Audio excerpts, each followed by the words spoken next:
Seorang pria yang diduga mabuk dan melakukan tindakan anarkis dilaporkan ditembak oleh oknum TNI di Kabupaten Asmat, Papua Selatan saat hendak diamankan, Sabtu, 27 September 2025. Warga tersebut tewas, memicu kemarahan massa yang kemudian menyerang dan membakar pos Satgas 123 Raja Wali. Aksi massa juga disertai penjarahan dan perusakan di sekitar distrik Agats. Informasi dihimpun Tribun, awalnya terjadi keributan di Jalan Dolok, distrik Agats, Kabupaten Asmat yang dilakukan oleh seorang pria diduga dalam pengaruh minuman keras. Kejadian itu lalu dilaporkan warga ke pos Satgas 123 Raja Wali. Kemudian sejumlah personel Satgas mendatangi lokasi kejadian.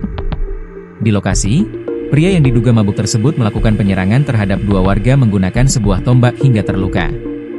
Personel Satgas yang berupaya menenangkan situasi malah diserang oleh pelaku. Karena terdesak dan terancam, salah satu oknum anggota akhirnya melepaskan tembakan untuk menghentikan aksi korban. Namun peluru justru mengenai korban yang membuatnya meregang nyawa. Insiden penembakan ini memicu kedatangan massa ke pos Satgas. Massa merusak dan membakar taman kanak-kanak yang berada di pinggir pos.